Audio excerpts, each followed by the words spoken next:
Let's go way back to when I first discovered the site, back when everything about it still seemed magical. We for so long wanted to be a part of Channel Awesome. For so long, Channel Awesome was like this big goal. It was like this magical pie in the sky type of idea of like, holy crap, we could be a part of Channel Awesome. That would be crazy. For the most part, and I loved being on Channel Awesome. I love being able to tell people that I was on that site. Channel Awesome was probably one of the best things that happened. These guys gave me direction. They gave me a reason to wake up in the morning for years. And I am forever grateful for that. I had always wanted to be a critic, but seeing all these people come together made Channel Awesome really the first place where I tried to give an honest attempt. I don't think anyone, any of the other producers, worked as hard to specifically get on the site. The real motivator, I think, was for me doing that was to sort of prove that, you know, I was somebody they should hire because I was this hardworking and this willing to do that, and you should never do that. Management at Channel Awesome don't realize they're the problem. To these days, they don't know how to run a company properly. It's just been pretty depressing, shocking time to be doing this. I am so tired of talking about Channel Awesome anymore. I'm so supremely tired. After all this, I want nothing to do with the internet reviewing community. I want nothing to do with that. I just didn't love making videos for Channel Awesome anymore. If you've been following me on Twitter, you probably noticed me tweeting a lot about #ChangeTheChannel. These are the most loyal producers you have. You should not be smashing them in the face first opportunity you get. That doesn't make any sense. As much as it hurts me to say it, I'm done. I'm just done with Channel Awesome.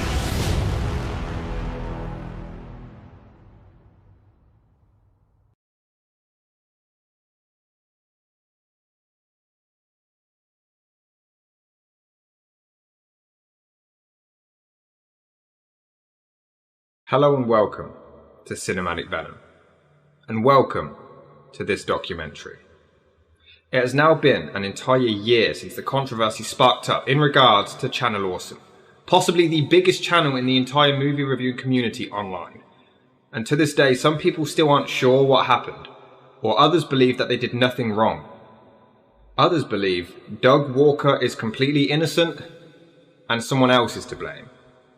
So for the first time ever, we're going to go through absolutely everything, start to finish, from both sides, and find out what exactly happened with Channel Awesome.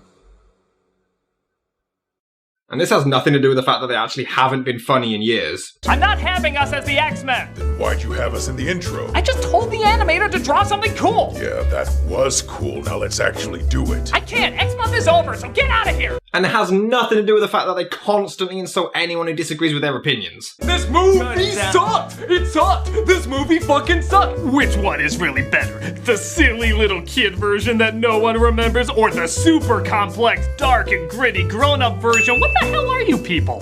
Everybody applauded at the end because they loved Jungle Book and Cinderella, and we thought that sucked. You like it for a different reason than probably all the people out there watching like it.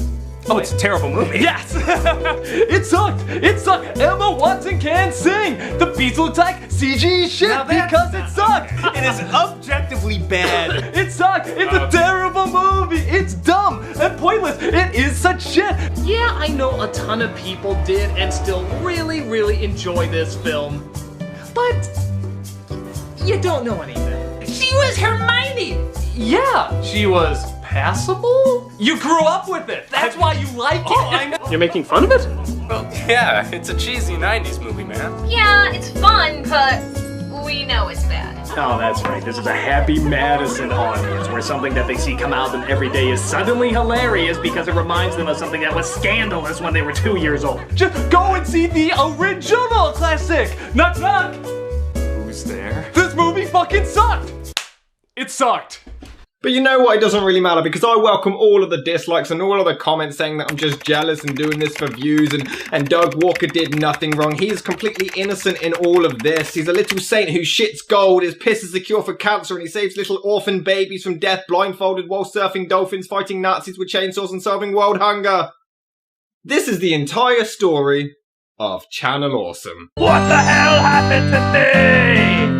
I used to be the clown prince of comedy. I used to say they're all gonna laugh at you. And now I'm just praying that you'll laugh at me. Doug Walker began his work on YouTube in 2007 under the name The Nostalgia Critic, which is practically the angry video game nerd for movies. A grown man angry that his nostalgia doesn't quite hold up and rips apart terrible films. Naturally, he became quite popular, even resulting in a feud with his inspiration, the nerd himself, played by James Rolfe. I myself found him through his Saved by the Bell review and was hooked instantly, loving his energy and graphic humour. I went back and watched every single episode from the very beginning and became a dedicated fan of his. I'd previously been inspired by his buddy Brad Jones, the cinema snob, to start my own reviewing show not long after, but Doug quickly took over as my main comedic YouTube inspiration.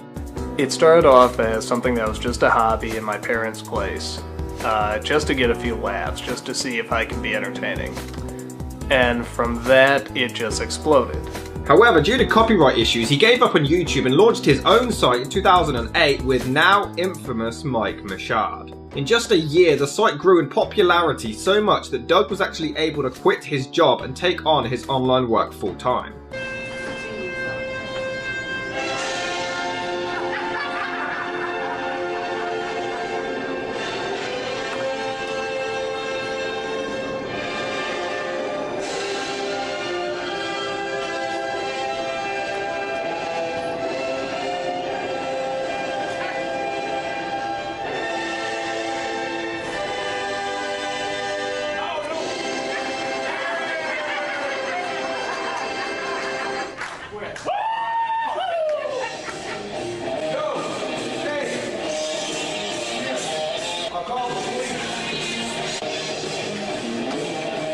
Oh god, they're coming, okay. Are they really? Alright, let's go. One of them is the target too. Let's go. Woo! Hey, what have we learned today, boys and girls? Boys and girls, we have learned that that bridge has officially been burned. But not only did Doug himself host a whole array of shows, but they also brought in many other talents who reviewed music, movies, video games, comic books. They had it all, but the site's main cash cow was always going to be the Nostalgia Critic, though it did get a lot of lesser known producers some more publicity. Many content creators who got their big break on the site consisted of Mike Jevons, Angry Joe, Linkara, the Blockbuster Buster, Obscurus Looper, Film Brain, Mars Girl, Spoonie, Phaelus, the Rap Critic, just to name a few. In 2009, to celebrate the website's 1-year anniversary, for the first time ever, they all got together to shoot a short anniversary special. Hey, keep it down. I'm trying to be inspirational over fuck here. you. Fuck you! Fuck you! Fuck you! Fuck you! Fuck you! Fuck you! It was only 20 minutes or so and all of the movie reviewers went head to head with the video game reviewers in a big epic brawl. It was actually just generally an awesome moment to see them all together, and it was quite fun to watch, even if it was clearly amateur in regards to production. They were just friends having fun, which you can definitely see in the behind the scenes as well, and egos just didn't come into the mix quite yet. Woo! Root smooch, baby, we are here to rumble! Foo! Oh yeah, root smooch, baby, we are here to rumble! That's right, Spoonie. Oh, I hate you! Give it time. A year later, now a tradition, they all got together to shoot their first movie, Kikassia. First, we take Molossia, and then the neighbors down the street. And then their neighbors, and then their neighbors, and then their neighbors. Until we build a military force so gigantic that nobody will be able to stop us. The site had grown considerably in the last year, so the cast was a lot bigger, but it was still handled relatively well. Although not a terrific movie, as a fan of the producers, it was awesome to see them all together making a feature film. Most of it was just in-jokes from the shows, but it was still a lot of fun. Then the next year, they turned it up a notch with Suburban Nights. At last, a worthy place to call our battlefield. An even longer feature film on an even bigger budget and received much more praise for its improved plot and the fact that it was more of an actual film than its predecessor. To Hollywood standards it wasn't great, but for an online film it was actually pretty entertaining. For the 4th year anniversary came To Boldly Flee, a 3.5-hour mini-series. No, really, 3.5 hours. Hey, remember your first review? Mine was Equilibrium. That wasn't smart. No, the fanbase absolutely hated it. I liked it. Blah blah blah by Kesha was mine. The Last Unicorn. Pocahontas. I don't even remember my first review. I just remember being really angry and loving every minute of it. A sci-fi comedy mostly set inside Doug's house, as the previous film suffered many issues as it was primarily shot outdoors, and Chicago delivers cold and rain for breakfast, lunch and dinner. But this was a much bigger production with much better special effects, story, and it also saw the end of the nostalgia critic character. In this world, I've given you purpose. You have reason to exist. You have a point in being here. But out there, you'll be the dealer of your own destiny.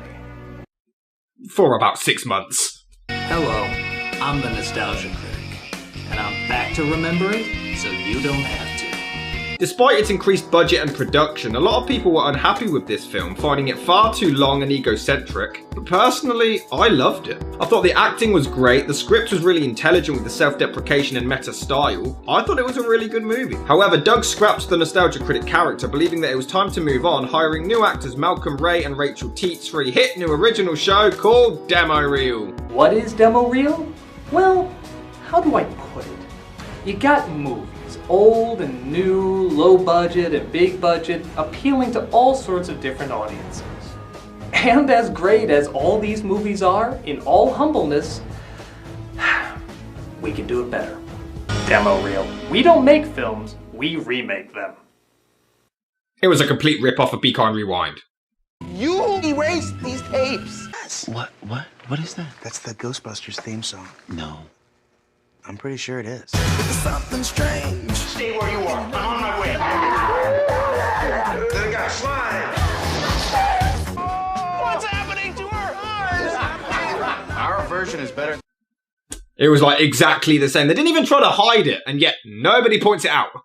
The show flopped and the website began to lose a huge amount of views and traffic. But months later, Doug felt inspired again and brought back the critic. Hey Brad, I'm having a debate on whether or not to bring the Nostalgia Critic back. Oh, well, I don't care.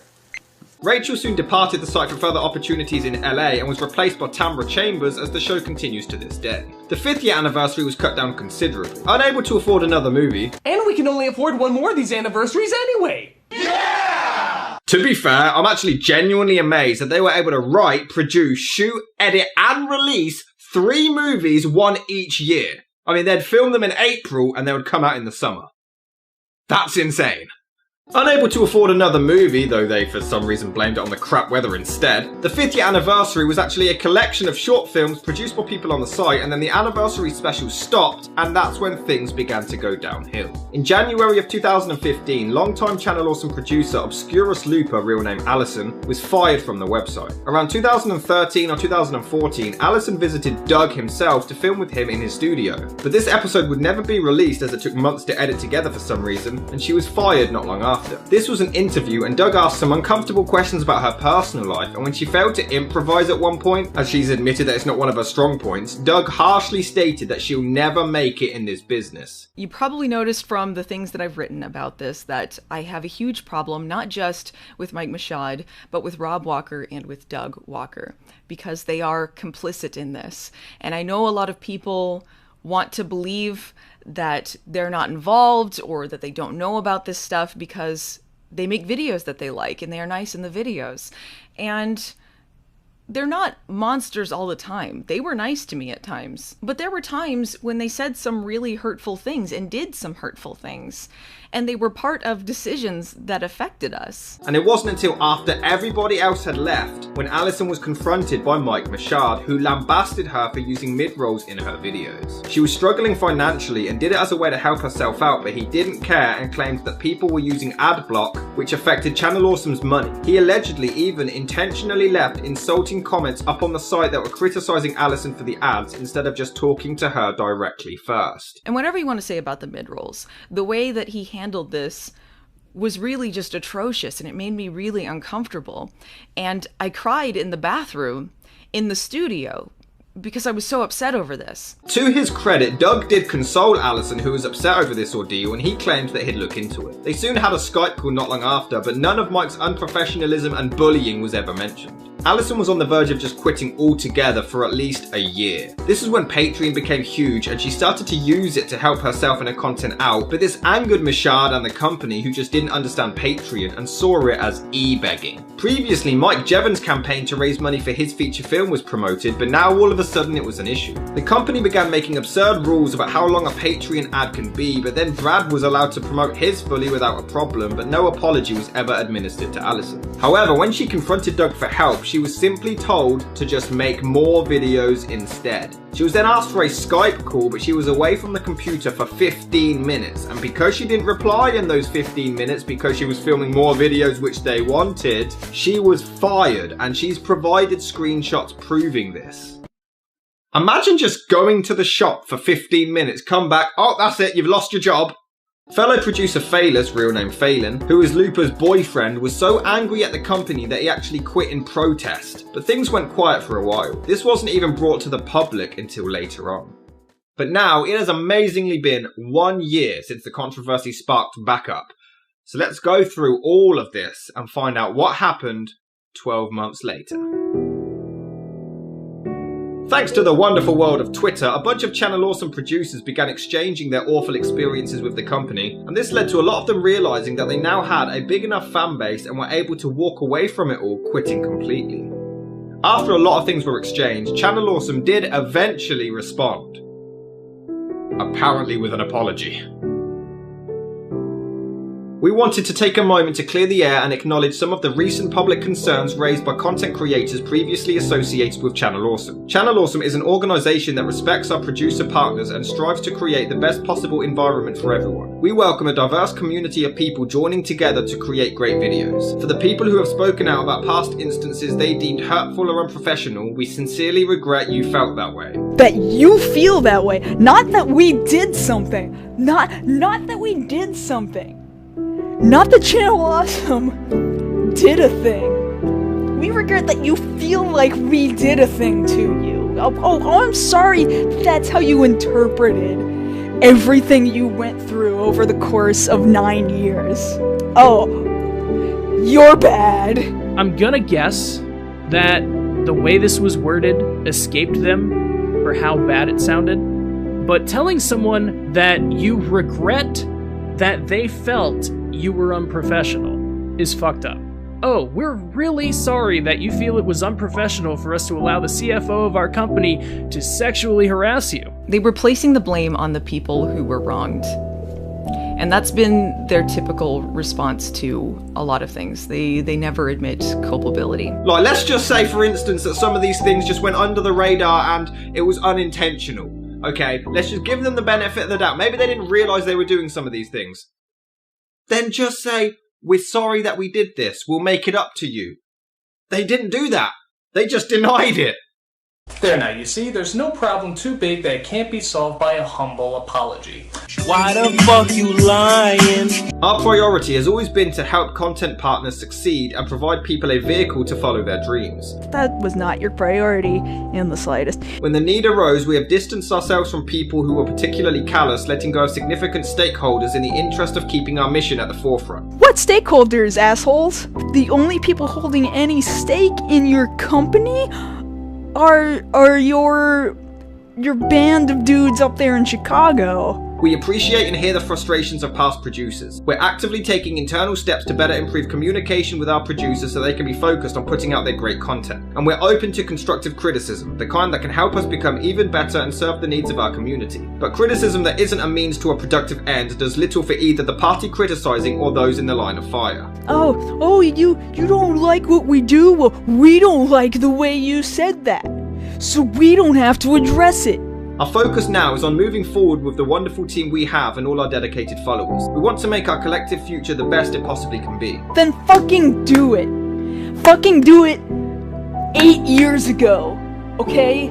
We thank our content creators, team and fans for truly making our channel awesome. Here's to creating something even better in the future. That means we would like to fucking put this in the past as quickly as possible, sweep this under the rug, and not actually address any of the concerns. Not a single actual concern. Naturally, this non-apology wasn't very well received, most agreeing that the company were ignoring everything and putting the blame on everybody else. However, on April the 2nd, 2018, a Google Doc was made listing everybody's frustrations with the company, and you bet your ass we're going to go through the entire thing, but we're going to look at it from both sides. So we're going to see if these arguments actually are petty, and if Doug is to blame for any of them. Let's be open-minded and take a look. Once the document was produced, many were hopeful that Doug and his brother Rob were leaving the channel secretly, and all the videos being uploaded were made in advance. And then when they were proven wrong, they 180'd and claimed that Doug isn't to blame. It was all Mike Michaud despite eyewitness accounts, but we'll get to this. Just got a quick question. Was the perfect environment? Is it a full one alley, a bad alley, probably not a good neighborhood? And there was just looking at me like, protect us. I would love to tell you that I'm sitting with people were doing like something like that. That is a favorite story of me insulted James Gunn at the bar. Oh, God. But remember, this document was made by people in the company who worked for the company and worked with these people that you guys have never met. So we do have to give them a bit more trust in what they're saying. We don't know. I've never met these people. A lot of you have never met these people. So we need to be open-minded and just hear them out and hear what they have to say. But now, apparently the people who worked for them and worked with them, they know nothing. But the fans who watch them on YouTube, they know what's up. There was a main misconception that the producers were complaining that they weren't paid to work on Channel Awesome and they weren't paid to star in the anniversary movies. Now this was true, they weren't paid and it was completely optional. Their travel and accommodation was entirely covered. But the point was more that they were giving the company their own free time and effort without being paid, and they were still treated poorly on set. Doug is a terrible director. It was shitty because the organization was just shit. They had no storyboarding or just basic skills to make a movie, and Doug is so obtuse and think he can manage everything, and you can't, mate. You can't. I had a scene where I was just standing in the background, and the only thing I had to do in that scene was to body react to what they were saying. Well, at least I had no indication. Like, that's how good of a director Doug is. And they say, we have to reshoot that scene because something went wrong. And I was like, yeah, sure. And it was getting late, and they would let some producer leave because they didn't have anything more to film. They tell me, no, you have to stay because we have to reshoot that scene with Lindsay and Linkara, and you appear in the shot, so you have to be there. Like, okay, no problem. I spent like 3 or 4 hours sleeping on the ground in the cave, and around midnight, they say, hey Panda, it's now. I say, okay, jump in my suit, get up. Try to wake up, and I'm like, yeah, okay, I'm going to body act the shit out of this. And they film the scene, and I'm doing my stuff, and Doug is like really happy with the scene. So, oh, Panda, you want to go? And then I realized when the movie was out, they cropped me out of the scene. It's just to focus on Linkara and Lindsay. I was like, are you fucking serious? You made me stay for more than 12 hours. No, not 12 hours, but a fucking lot of time. There were many instances when a man did something wrong, but instead of confronting them about it, they blamed the female that they knew instead. I mean, Spoonie once made an insensitive rape joke and was fired, but was also given a huge send-off and still brought back for cameos and well respected. Noah didn't get fired either. Noah was suspended for a second, and then decided, you can't suspend me, I quit. You didn't fire him. Allison left her computer for 15 minutes and was fired, got a brief goodbye message with all of her content removed in hours. In fact, Spoonie, real name Noah, posted things on Twitter and it turned out that he had bipolar disorder. He lashed out further and Allison was given death threats. Noah was suspended but given the choice and he chose to leave. Allison was then blamed as people felt like she got him fired, but Noah confirmed that it wasn't the case. However, the actual company publicly said nothing on the matter to defend her. They then wanted to suspend Allison for posting about it despite her breaking no rules, but they chose to keep her since her boyfriend was doing a lot of work on their movie, which we'll get onto later. And a lot of people would assume that Doug and I are friends, and they would talk about him to me. And one day in mid-March, I'd just gotten one too many of these things. Someone asked me about Doug on Twitter. And so, for the first time in a while, I said something. I said, look, he treated us awfully. I don't like him. A lot of the female producers felt uncomfortable talking to Mike Michaud, and he'd often get aggressive with them. He also kept everyone informed through his Skype chat, so if you weren't at your PC and missed an important message, you were screwed. Rob Walker was one of the CEOs to deal with issues, but he avoided the problems at all costs and called the producers children behind their backs. And apparently Rob confused Welshie and me. because we're working as a duo, and of course Welshie, the Welsh guy, the ginger Welsh guy with glasses, and me, Panda, with brown hair, no glasses, not from Welsh, from Wales, sorry. And that was kind of insulting, like, oh Rob, you can't take us apart. Many also believe that Doug is just a talent, but it was actually one of the CEOs, made many of the company's decisions, and has a huge part of the entire business. But he had little to no knowledge of technology. He didn't even know how to record commentary, so he got other people to record them for him, with them sitting quietly to not actually take part.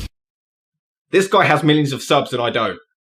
Well, have you guys ever been a fan of Nostalgia Critic or anything on Channel Awesome? Alex and I were in a video of his. I found it odd when we were asked to partake in that video on the Channel Awesome Twitter. I can't remember who was actually messaging me, but they were like, "Yeah, okay, I'll relay that to Doug." Yeah. It's like, why can't Doug do it? I don't understand. We had a Skype call where we were in a call with Nostalgia Critic and the other guy, whoever runs the Channel Awesome. Wait, was Doug actually in that call? I can't even No, remember. he was, but he said like Really? 2 words the entire time. I don't even remember him being there. Oh, he was there.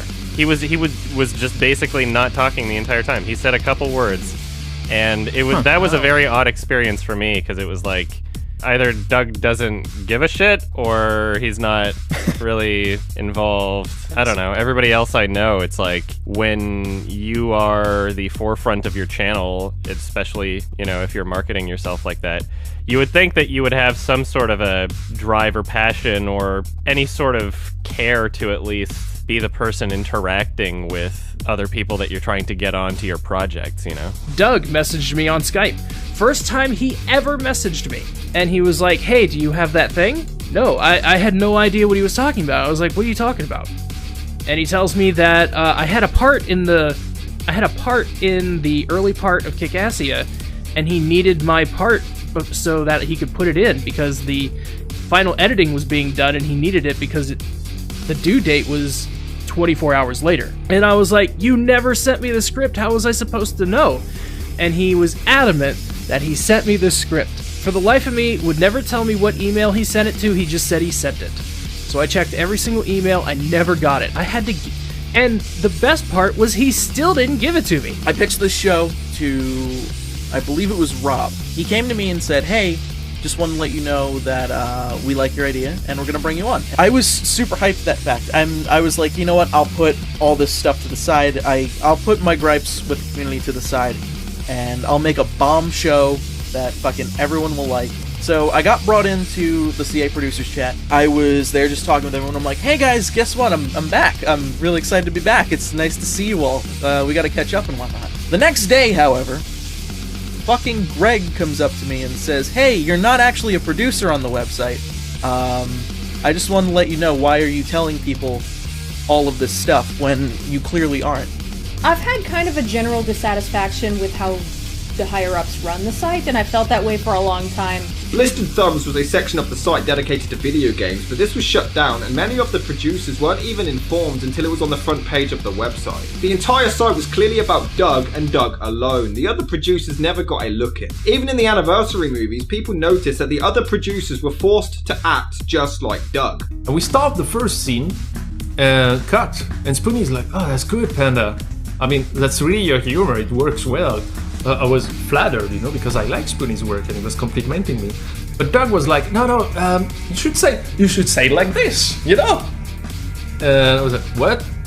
Well, say it like this, you know, like a cartoony character. I was like, but that's not me.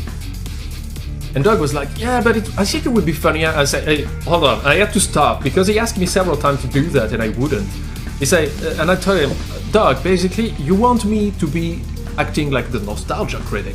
Allegedly, he would direct them, but if they suggested doing it in a different way to suit their own character, Doug would ask them to do it both ways just so he could go and choose his take anyway. I'm the nostalgia critic, and I can be a cock muppet and do whatever I want, because everybody knows who I am. In August of 2013, Channel Awesome, for whatever reason, decided to start a fundraiser to start a pop culture game show. They wanted to raise $90,000. They filmed about a dozen episodes to test it out, but the studio they had purchased during the demo reel saga hadn't even been dampened for better sound. So they often rigged the questions so the contestants would win. This whole thing was Michaud's idea, but nobody else wanted to do it, but the game show wasn't even aired. It wasn't until March 2015, nearly 2 years later, Indiegogo investigated Channel Awesome to find out where the money went, and they had no choice but to release the monstrosity that looks like it was made on a budget of $10, not $90,000. What the hell do they spend it on? On your marks, get set, go!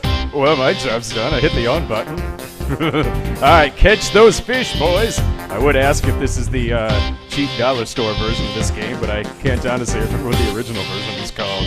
Many believe they just did the fundraiser to sort out some financial difficulties of their own that they were going through, and the Indiegogo rewards for its backers were even delivered 6 months late. The anniversary films are now really hard to watch when you realise the troubles that went on behind the scenes. They didn't even think to provide water on set for the actors, and if the producers shot any crossovers with each other, they had to hand over the revenue to Channel Awesome to make back the money. Wouldn't the movie itself make back the money? In fact, Suede confirmed that the producers were even mocked by requesting water on set of the movies, finding it to be an unreasonable request. Lindsay, who played Nostalgia Chick, asked about catering, and Doug literally laughed at her. It was only sorted once Noah pointed out that even student films provided catering. By the way, feeding the actors and making sure that they have water while they're working is an industry standard. I figured you should know that if you want to make films or videos in your future. There was also a sense of arrogance on all of the sets where the Walkers knew best and wouldn't take any advice despite not handling any of the shoots professionally. During the filming of Suburban Nights, one actress was taped to a wall for so long she nearly passed out, and due to the weather and their revealing costumes, people nearly fell ill. Doug, again to his credit, nearly called off the production due to the poor conditions and gave the actors the choice, all of which decided to support him and continue along, showing at this stage that they were loyal and determined to power through anything. I knew what y'all were coming with, and we've already talked about it. All of us are on board. We all took an independent the paper vote. is a waste of time. Yeah. I mean, like, I was freezing my ass up just to confirm. You guys are aware that we could have rain in these Team B is we were just filming the rain. I can't promise we won't be cranky, but we will do it. No, I can promise we won't be cranky. And also, Joe will make that promise. Sunday and Monday, we don't care about. Like Easter does not. We're here. We're giving up everything in order to finish the production. And then what we'll do is we'll work all the way till it's completed. Yeah, it may not be the best, and the lighting may be this and that, but that's all stuff that you can figure out in editing, and I know you know how to edit, and you can create things, create magic in editing, and find different ways to make things work. So if we just all work to get to a single goal, finishing it, you know, we don't need any crossover days. Sunday, Monday, we'll work Easter, we'll work whatever. We talked about it. We can extend on Monday as well. Yeah, because Doug, we want to help. Like, we really want to see the project to completion, and we want you to use us to the best of our ability. See, many have wondered if it was so bad, why didn't they do or say anything sooner? And although some of these problems may seem petty, we'll get to the more serious ones later, it's common for abuse victims to stay quiet out of fear. These were small producers compared to Doug, and Channel Awesome was their main source of income and views, so it's obviously normal to put up with it for your own well-being. They had families to support. That Guy with the Glasses was all there was at the time. When we started, in early 2010, YouTube was not a great place to go with our kinds of content. They were a lot more stringent with their rules about usage of clips, and it was just really difficult to try and make a living that way. So a lot of us were on Blip TV, and Blip was not a great place to search for videos, so you had to be embedded on a popular site, and That Guy with the Glasses was one of them. If you spoke up about this, you were kicked off and you just disappeared. You didn't have anywhere else to go.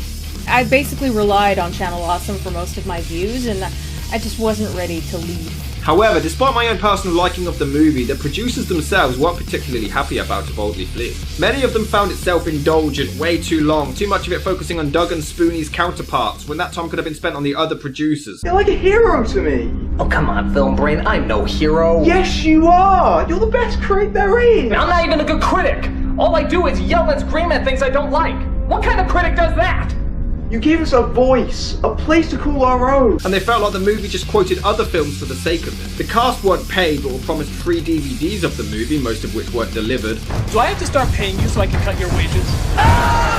And many fans also didn't receive copies even when they ordered them. Crossovers during filming was impossible as the shoots were often 18 to 19 hours long, but Doug and Michaud tried to pressure people into making them anyway to make back the money. But the script was only given to the cast last minute, so they had hardly any time to read it. They had just 1 week to film a damn near 4-hour movie, and Holly, who was the director of human resources for Channel Awesome, had to beg them just to get more time to shoot. Doug would often have poor scheduling skills and were prepared to shoot 2 days worth within just 1 day, working everyone to the ground. Furthermore, he didn't even tell anyone that he had plans to kill off his character. They only found out in the script. He did briefly run it by Allison and Todd in the shadows so they could mention a few things in their videos to set up a subplot, but even then it was really randomly timed in the conversation considering it was a big deal.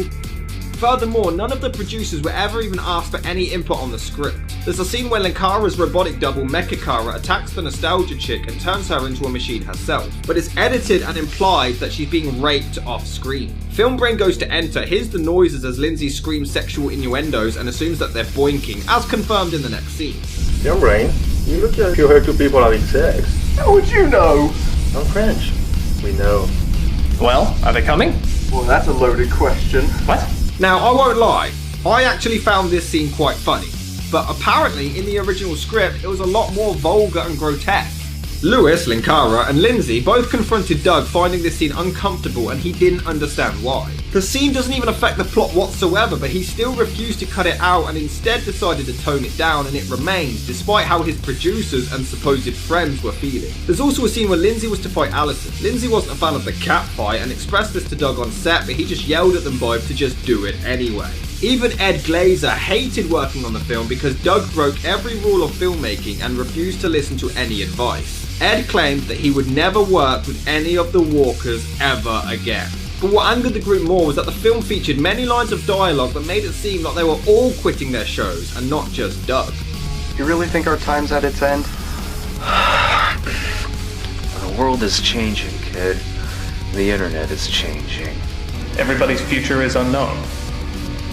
Just reality. The great mystery. Yeah?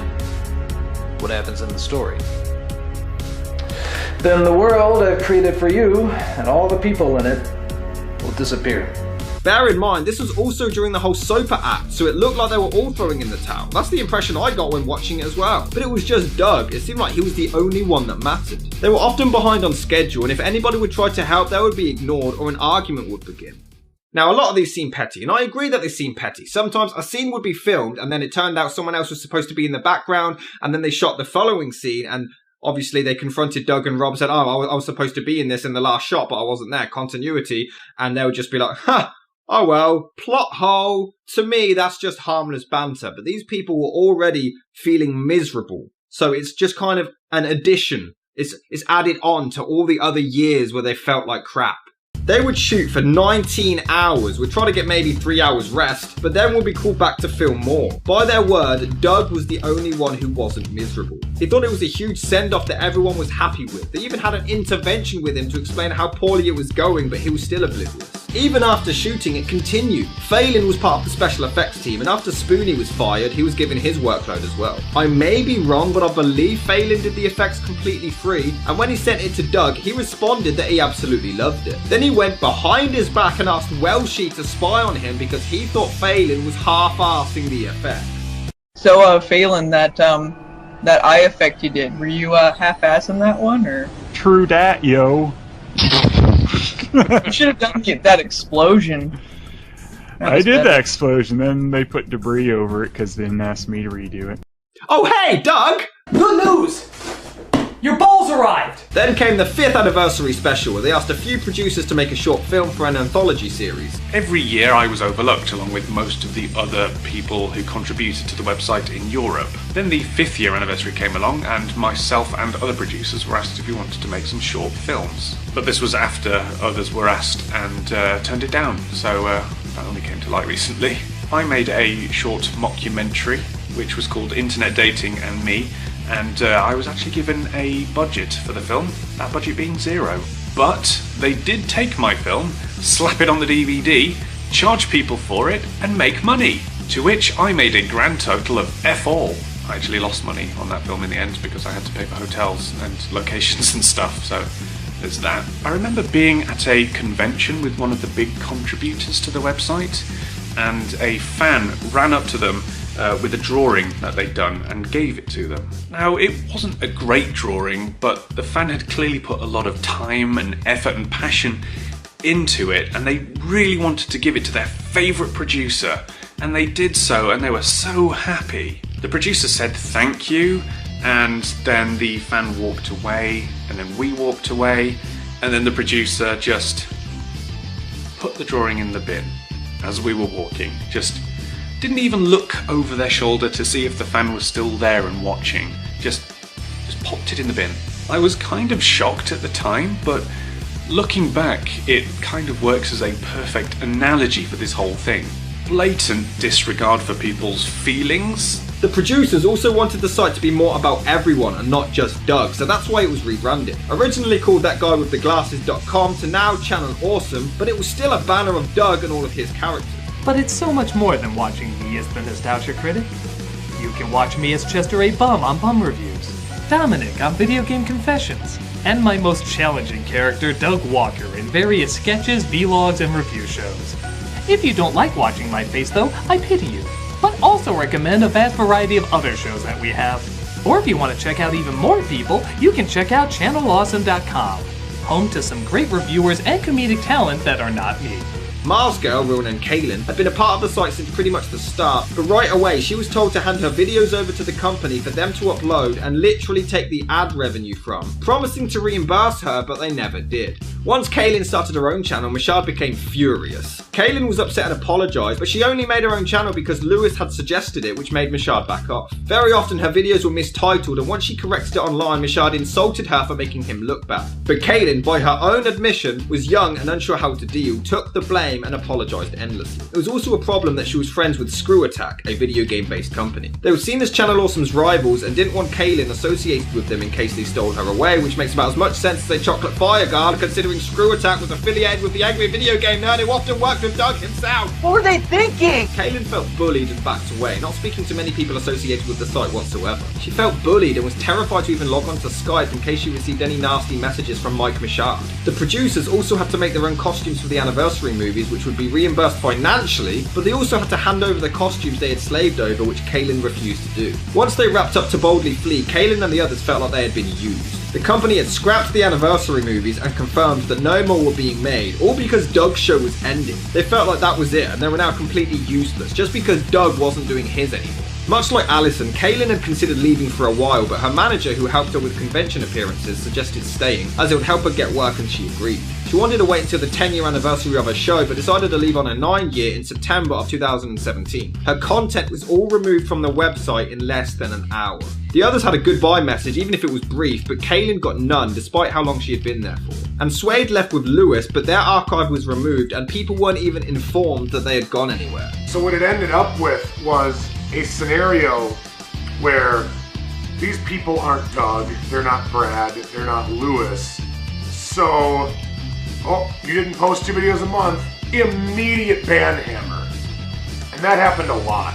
Person who had been with the site for numerous years had an extenuating circumstance that they tried to explain to the site administrator, only for the site administrator to not give them enough credit. And then the moment that the first day of the next month started, like 12:01 a.m., boom, removed from the site, banned. A lot of people defend Doug because for whatever reason, Michaud actually owns the IP of the Nostalgia Critic character. And when push comes to shove, remember I own Nostalgia Critic, it does not belong to Doug. Da, da, da, da, da. They have no idea what they're doing. The only one that was smart enough was Michaud for protecting the IP of the Nostalgia Critic, you know, the bread and butter of the website. And basically, if Doug wants to leave and make a new show, he can call it the Nostalgia Critic. Why would you sign away the rights to your own character? But to this day, the producers themselves aren't even sure what the hell Michaud did on the website. The aforementioned Holly was made uncomfortable by another higher-up, Mike Ellis, who tried to pursue her romantically despite being already married at the time. He even threatened to fire her at one point for doing so, but Ellis was only let go years later despite management knowing what he was doing, and Holly was kept in a safe house in case he came after her. Doug and Rob literally had baseball bats and swords, Holly had a golf club, and they even had pepper spray to defend themselves. Was this real life or a Scooby-Doo cartoon? It was Holly who actually saved the production of Suburban Nights when Doug wanted to call it quits. And the other thing that really pulled me through was when I was thinking, maybe dropping the production, was somebody who worked her ass off, and that is Holly. Yeah. Because she came in and literally said, not only do I think you can do this, but everyone else thinks you can do this. This is what you're thinking right now is totally wrong. Get in there and, find out. And she was 100% right. And on top of that, she has been practically our mother throughout this whole shoot, getting us food, being very, very determined. If you look under the bar, Holly, there's actually a little something for you.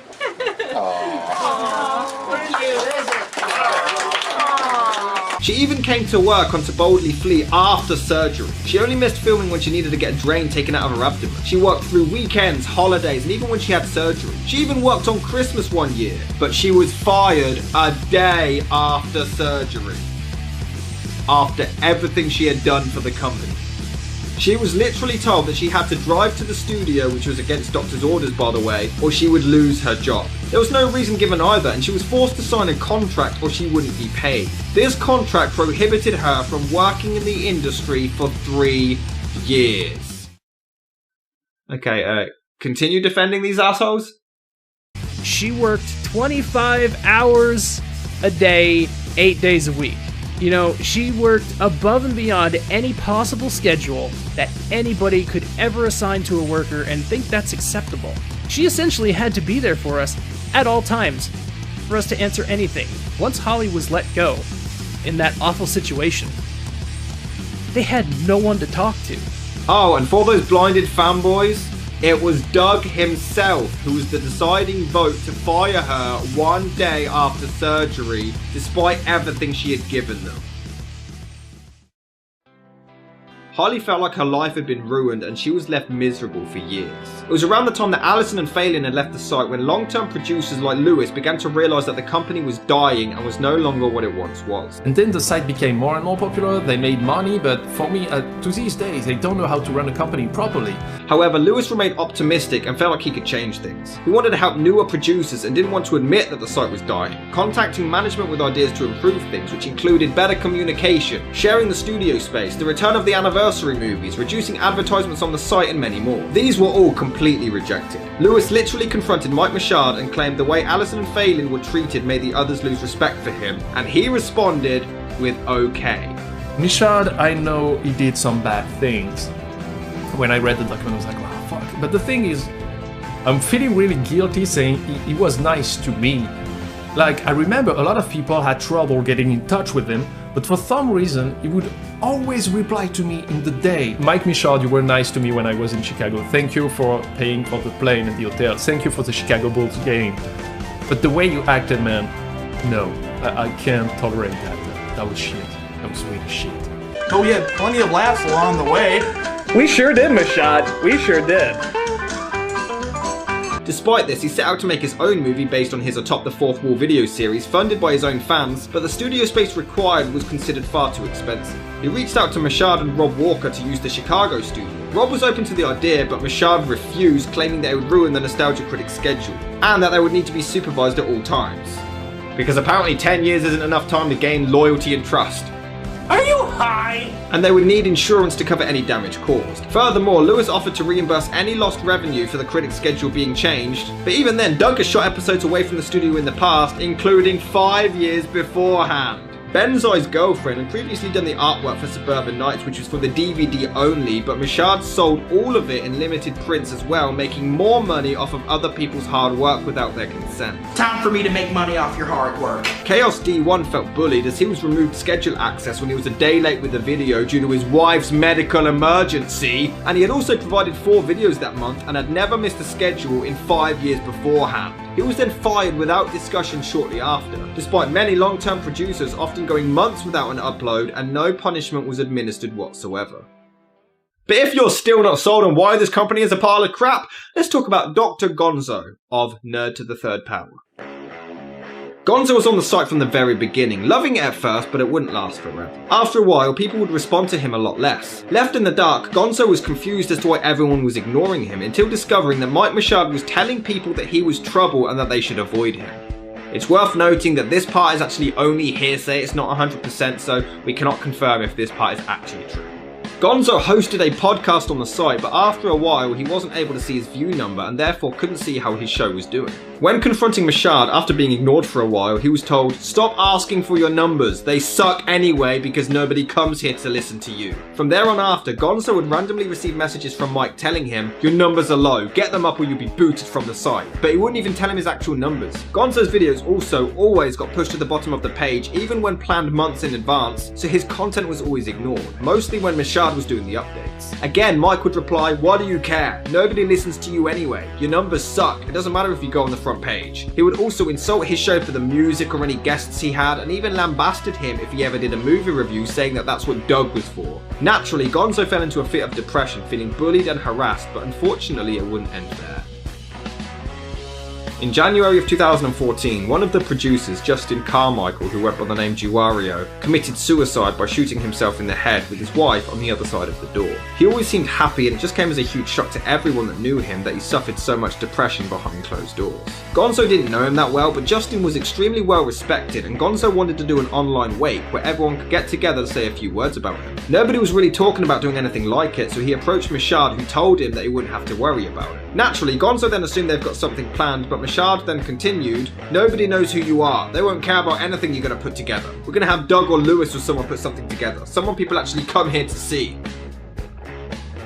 He wasn't allowed to pay tribute to a lost friend because it wouldn't get views. Once they transitioned from that guy with the glasses to Channel Awesome, Gonzo's laptop crashed and he lost his login information. When he asked Michaud for them, he ignored him for months, and then all of his work was removed from the website without any notice. Gonzo hated his time there and was treated like a whipping boy, bullied, harassed, and made to feel worthless. The Mike Ellis situation was right around the time of the first anniversary of the website, the Brawl. So I'm at home and me and Ellis are just talking, and we're just talking like we normally do. There's no actual voice chat this time. I think it was after about an hour or two, the conversation took a very strange turn. It became very sexual. It was very unsettling to have this guy who's essentially your boss saying very weird things to you. I stopped responding. For the next probably 2 hours, he has a conversation with himself, but he was having full-on conversations about with himself about what he wanted me to do, what he wanted to do to me, and just stuff like, "Oh, we heard somebody told me through the grapevine that you were gay." I'm just completely freaked out. I'm kind of panicking because this is not attention I ever wanted from this man. I eventually showed it to Michaud. I said, "I'm sorry, I know it's really late and you're probably really busy, but this is happening. I don't know what the fuck to do. Ellis is freaking me out." I think it was like 2 or 3 minutes later, he was just like, "Told him he can't be doing this shit. I'll take care of it." It was never spoken of again, but this was before the anniversary brawl, and Ellis wouldn't be fired for another 2 years after that, despite the sexual harassment. Beth was one who joined the company for a series called Awesome Comics, and she was promised a specific hourly wage, but once it was pay time, she was only paid for her time on camera and not actually the amount of work she had provided. When confronted, the reason given was that they needed to save money. Topher from Full Fantastic was quite young at the time, just 16 years old, and he was going through some personal problems as he had only just discovered that he was actually gay. He confided in Holly with the information, requiring time away to sort things out. He was told to do this if anything came up. After some time away, he was ready to come back, even buying new equipment, but without warning, his work had been completely removed from the website. Talking to Holly apparently wasn't good enough, and management, one of which included Rob Walker, insulted the experience he was going through at the time and gave no sympathy, empathy, or care about his struggles, laughing at him. At the time, Topher thought he was worthless. During those years, that was one of the best times of my life. Even all these years later, knowing what would happen, I still kind of long for those days. What can I say? I guess I'm kind of nostalgic for the Nostalgia Critic, back when I could still watch it. And where others had sustained grievances, mine was limited to one bad day. Until I stumbled across Change the Channel, I was under the assumption that Channel Awesome itself was still fine. In the end, I could have simply had an unfortunate run-in during a tough time in my life. After all, I was only the second producer to be removed from the site. In a way, I'm happy my connection was severed. I found so much more in my life since then. When I found Change the Channel, it was quite revelatory. It's really quite an odd feeling to realize you weren't alone in something that you thought you were. In fact, Mike Dodd was responsible for Blistered Thumbs, and once that flopped, he was let go, but Dodd was never informed. He had to be told through his friend, Tom White. Alright, also, I believe Mike Dodd was waiting for his password too, so I don't think he's online right now. But I mean, that's one person where you might not be bringing in, so... I thought I had you from before. I thought you were part of the group meeting with all these stuff. So... But yeah, that's pretty much it, I think. Furthermore, Tom White held a contest and was going to offer a prize, but Mashad stepped in and offered his Sega Genesis as a reward. One guy from Russia won it, and Mashad promised that he sent it off immediately. However, months passed and the guy never received the prize, so of course Tom White was stuck in the middle, contacting Mashad for information, but he was ignored constantly, so Tom had to send the winner a gift card instead. He emailed the guy years later and the Genesis still hadn't been delivered, but it wouldn't stop there. They all had to produce at least 2 videos a month, but Tom was struggling with his personal life and contacted Mashad's brother Greg to warn him that it may be late, which he said was fine. In December 2016, he got his first one done early and his second by the 30th, but it needed more tweaking and scheduled it for January the 1st. But that one extra day was enough. He was removed from the site with his login completely revoked the next day. He had been on the site for 6 years. However, they did reinstate him and gave him another chance. But Tom was furious at how everyone was being treated and decided to leave anyway. It's always been clear that Doug was the only focus. Many people were ignored to promote Doug's content instead, despite most people visiting the site to see him anyway, but some were promised a shout out from him, which happened, but just once. Even then, he seemed uninterested in what he was actually promoting, and this was the problem. Even he didn't care about any content that he didn't make. I should also point out, and I can't reveal my source or names at their request, but Doug would very often imply that he just wouldn't watch anybody else's content on the website, and if you even suggested it, he would find it an absurd suggestion. Lindsay left in late 2014. She also had problems with how the anniversary movies were handled and the aforementioned rape scene, but she also helped a lot of the newer producers who joined the site. One of which was Dan Olsen, who did journalism. Dan posted an article about 8chan's complicity in child pornography, and this led to him receiving backlash, being dubbed a paedophile for doing a journalistic piece of work about child porn. Because of this, Dan wasn't blamed, but Lindsay was, because she had defended him, and Mashad had an entire history of blaming women instead of men. The company never stood up for Dan whatsoever, and not long after, Dan, Lindsay, and Kyle Corcoran all left. But this is where we have to touch on some really uncomfortable material. There's a lady who remains anonymous who claimed that a producer on the site groomed her. She was 18 at the time, but had the mind of a 16-year-old, though this man groomed her sexually. It wasn't strictly rape, but he convinced her that he was teaching her how to kiss and have intercourse. She was naive and believed that he cared about her. It wasn't until later that she realised what he did. What makes this even more astonishing is that Channel Awesome management knew about this and still didn't let the individual go until a year or so later. But we'll come back to this another time.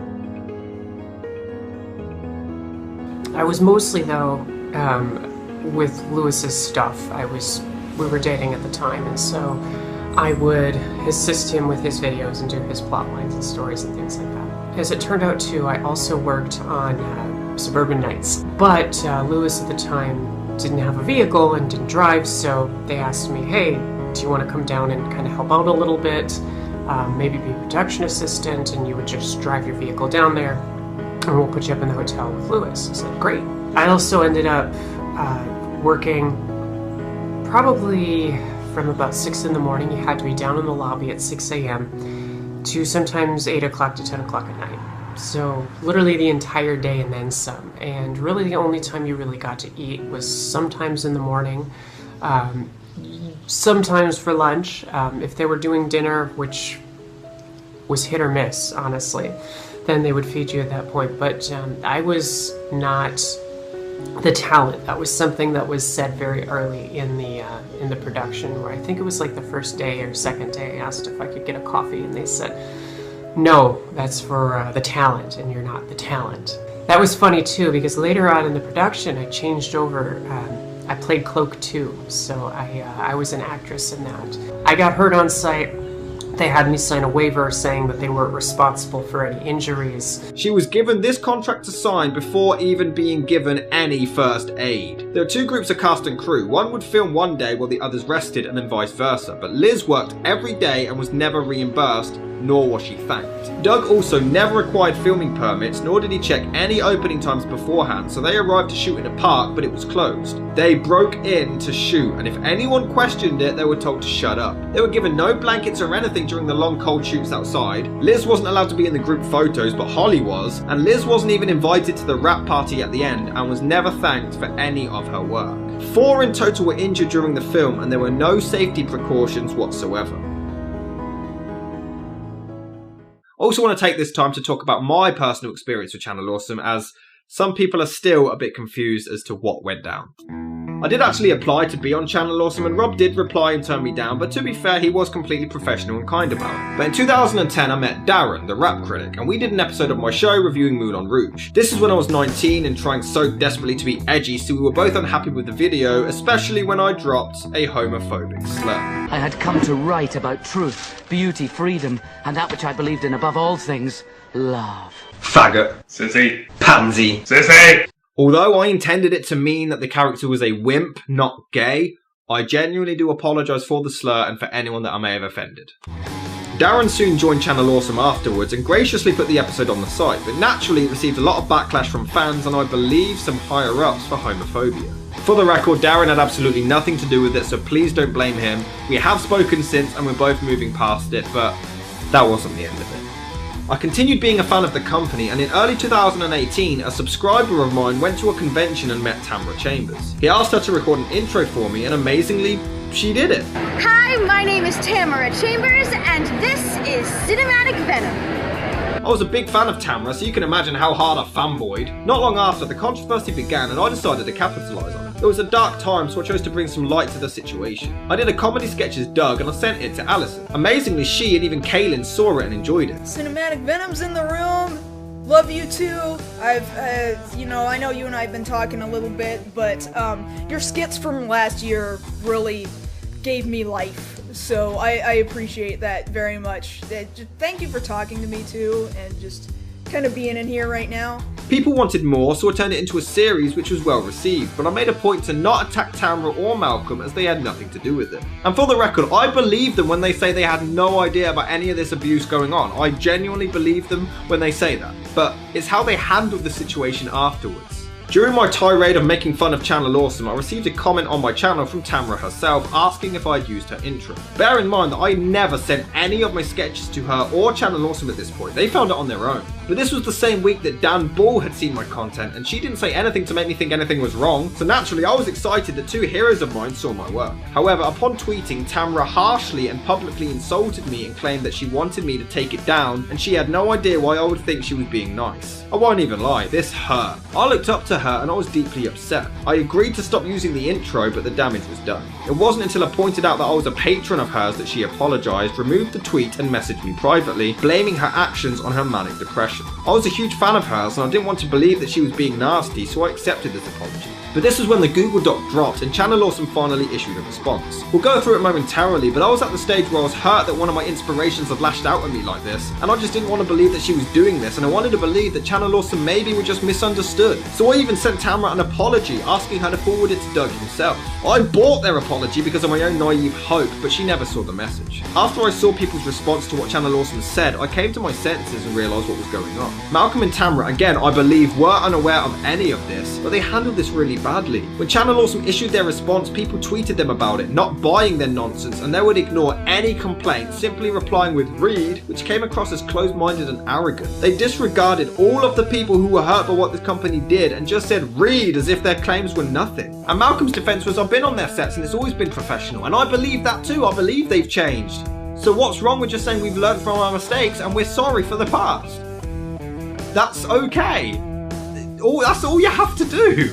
Okay, well, what I'm gonna do is I'm gonna wait until, you know, the Channel Awesome administration makes a statement to see if hopefully they'll make things right. And then after they do that, after they make their move and see how they're gonna try to fix this, then I'll make my decision.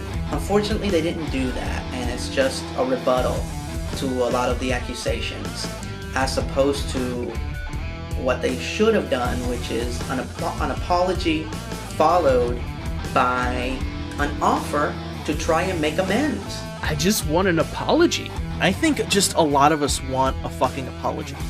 I want Mike Michaud to just own up to the fact that he fucked up. I don't want a non-apology. I don't want to be told, oh, I'm sorry you feel that we did a shitty job. I don't want to hear that. I just want to hear an apology. I want a sincere fucking apology from you guys. It's not that hard. Just 2 words, I'm sorry. We're sorry. Terribly sorry. You know what I mean? Like, I'm sorry. I'm just sorry. Within a couple of weeks, 40 plus people had left Channel Awesome, leaving just Doug, Brad, and Guru Larry, who pretty much only stayed as a joke. His Twitter was making fun of the site the entire time. I guess they don't check his feed. He was having the time of his life. Hey! If you don't go, you're all fired! Since the posting of the Not So Awesome document on Monday, April 2nd, 2018, we have been exploring all of our options of how to address the lies that have been alleged by multiple disgruntled individuals with vindictive intentions. See, last time they said, oh, we're sorry that you felt that way, and now they're full on calling them liars. They're ignoring all of their pain. I don't understand. Like, did all of these people just wake up one day, you know what?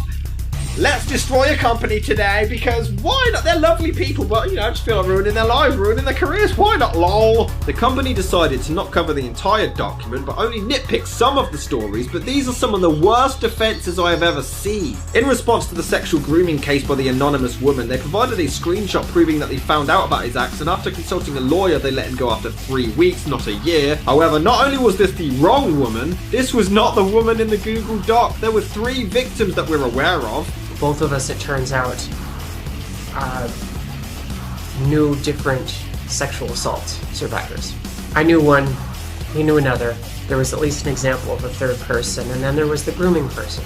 The screenshot was one of the other 2, but also they did a terrible job covering up the name. Channel Awesome basically blurred out the name, but they left kind of a J in the front, and they also matched it up. They left the timestamps.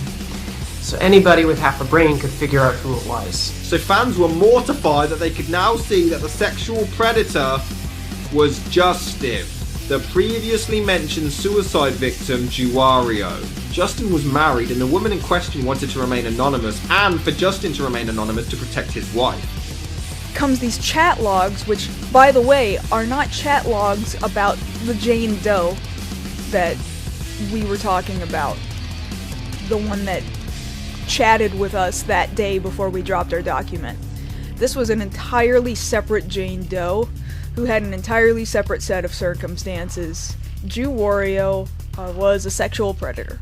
I had only first heard of this just barely before we released this document. I can't believe this was even my friend. I didn't know Justin very well. He appeared in one of my videos. I talked to him over email a few times. He was really nice to me. I was talking to Will about it. And I said, I can't believe that it would ever be Justin. I can't believe people are saying that about him. It's so sad. And he said, why can't you believe that? That's exactly how a groomer acts. And I realized that's true. What do you look for in somebody who grooms young women and young underage girls to be sexual with them? Well, you look for someone who's nice. You look for somebody who is trustworthy. You look for someone who could just be your older brother or your dad, just a sweet person. And you often look for somebody who's an older individual in a community of people who are largely younger. And that is exactly what Justin was. This has backfired on them. Totally blew up in their face, outed Justin's name.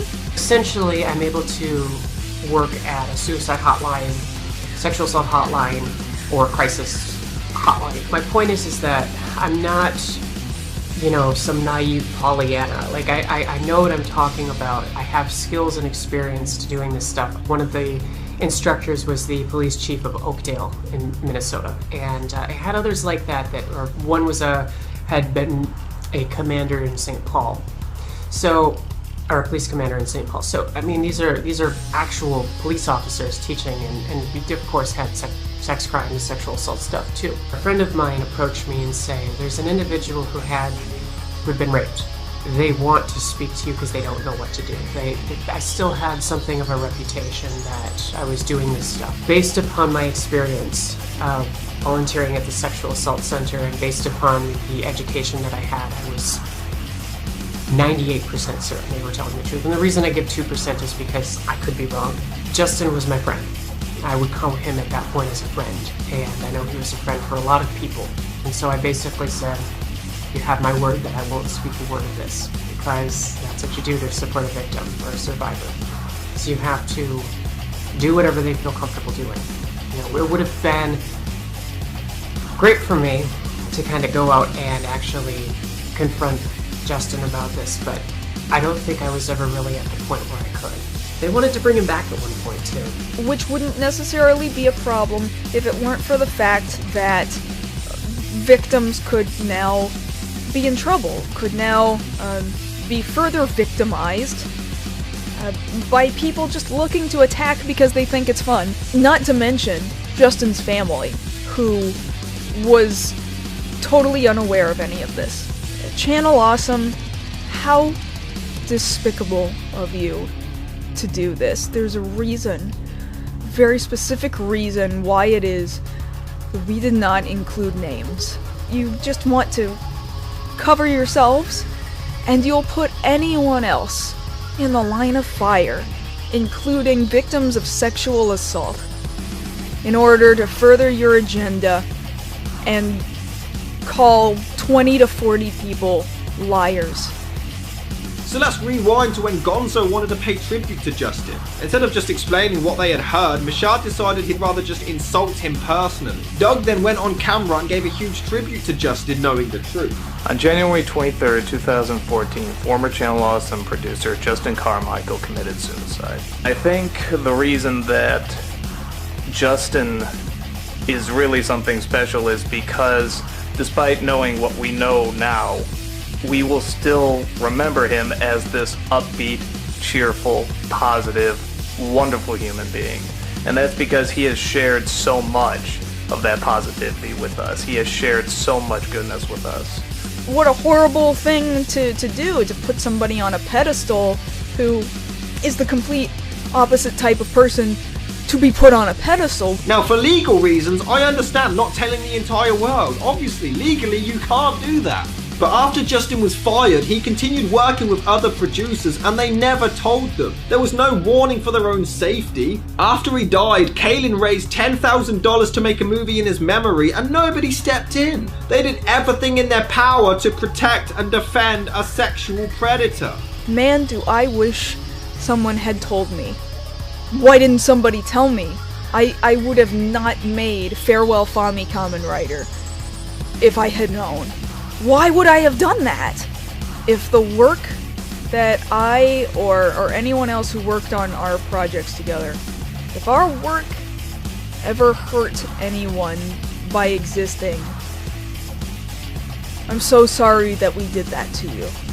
Channel Awesome also claims that Mike Ellis quit the company and that there was no communication from him since Sean exposed the sexual conversation to Mashad, but many former Channel Awesome producers claim otherwise. No proof from the company is provided, just a screenshot of the Google Doc for some reason. When discussing the website losing traffic after the Nostalgia Critic ended, instead of admitting they made a mistake, they actually blamed it on the fact that they switched to YouTube more, because nothing can be their fault, you see? Channel Awesome made a huge mistake when they created the League of Super Critics, the YouTube channel. They killed their site when they did that. I will never be able to understand why they created the League of Super Critics YouTube channel, because it basically took the biggest producers that the majority of the people come to the site for, and made sure they had no reason to go to the site ever again. You know, why, if they're gonna come and see Doug, Lewis, Brad, whoever else posts on that channel, why would they go all the way to the site to go to each of their individual video lists, when instead they can just come to this one YouTube channel, watch it, and then watch more stuff on YouTube, which is probably what they want to do anyway. In response to the producers being forced to work the anniversary specials unpaid and were poorly treated anyway, Channel Awesome literally responded by saying, well, you didn't have to do them. Look, that is literally the reply. Just read this. Look. This is a real company.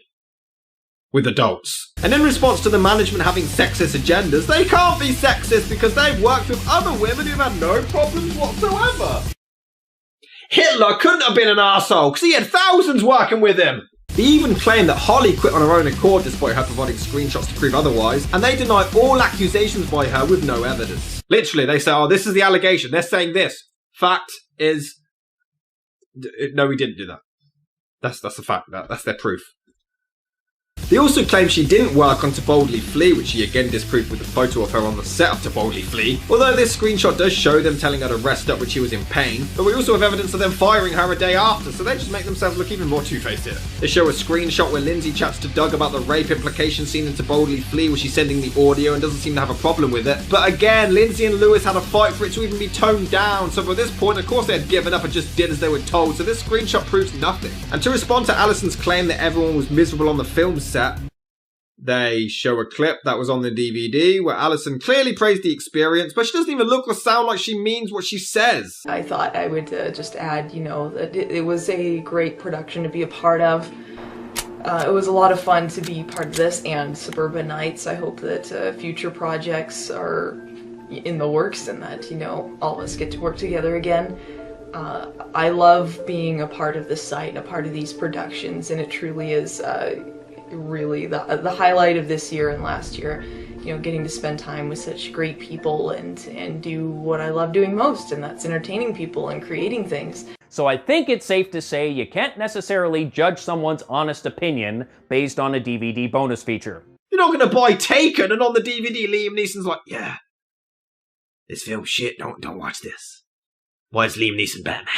The only thing they admit is the lack of communication, but they claim that they're improving on it, which is another lie. You see, not long before this, they were bringing the cast together to shoot a 10-year anniversary special. 2018 being the 10-year anniversary of the website, the big milestone, rumours began to circulate that, they are making an anniversary film. And have you heard? Have you not heard? Ooh, there are rumours. Rumours. I get an email asking me if I want to be a part of the Channel Awesome 10th anniversary special. Once the cast started dropping like flies, it was ultimately cancelled. Oh, and again, I can't reveal my source, but I have actually been told what the plot was for the 10-year anniversary special. Don't worry, guys, you weren't missing out much. It was stupid. But Angry Joe, who had been on the site for years, wasn't even informed that it was cancelled. Furthermore, one actor, again I can't say without revealing my sources, was replaced by another, but the script never changed. They literally just changed the character's name, but the dialogue all remained the same. And this was even done in Suburban Nights. Todd wasn't supposed to be in it, Lord Cat was. Once they swapped, the dialogue was all exactly the same with some improvisations on the day. People were outraged by Channel Awesome's unprofessionalism, immaturity, and refusal to accept any responsibility for their own actions. But things died down for a while. They did receive a load of dislikes and lost loads of subscribers, but hashtag changed the channel simmered quickly. Though Channel Awesome themselves blocked me on Twitter, so I clearly got their attention. I also dropped a diss track after their response, which was fire, and finally responded to Tamara and Malcolm, who I now had a problem with. I hated how they responded to people. Malcolm denied all claims and stated that it all must have happened before he joined, which Holly refuted entirely. They both still called everyone liars and defended the company. Tamara blocked me too after the diss track, but Malcolm and myself did exchange some words. To which, honestly, Malcolm, I'd like to apologise for. I did resort to some immature name-calling, and I'm sorry for that. But maybe it's just me, but if my friend was doing things this douchey, I would call him out on it. Even if you haven't seen it, if people are accusing him, you've got to take that seriously, because these are serious allegations. 40 plus people saying all this stuff, they're not all lying.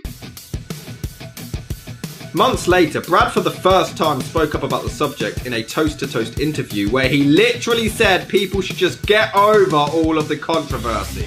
Okay, we put out a little tweet where we said that we weren't leaving. Doug and Rob are two of my best friends. I put that out. I mean, it was a headache for a little bit because it would just kind of come up like in comments and on our live streams and things like that in the chat, and we would get tweets about it, and we had a good head about it. Sure. Because one, we knew that after a few weeks, people are going to move on to something else. And one thing that we kept saying on our site and other sites as well, is we were saying, like, I mean, look, like, Logan Paul filmed a dead body, and, like, he still has a career. I just want an apology, even if you don't mean it. Okay, unsubscribe from him as well. Brad was thought to have been friends with these people, and now he has said that they've acted petty and should get over nearly a decade of torment, bullying and abuse. Allegedly, Brad and his family received abuse when the controversy sparked up, even people threatening his grandmother to the point they had to move. And obviously that's wrong, but it doesn't condone what he's defending. And not long after, the company continued going to conventions like nothing happened and promoting charities to make themselves look good. It no longer seemed like they did it to help people, it was like they were using the charities to get themselves out the hole they put themselves in. So there you have it. Petty issues, or a lot of severe reasons to dislike the company. I mean, after all, do you still watch Bill Cosby comedy specials? Didn't you all boycott Jeepers Creepers 3 because of what the director did? And weren't you all outraged at Logan Paul for the Suicide Forest stuff? Why is Channel Awesome any different?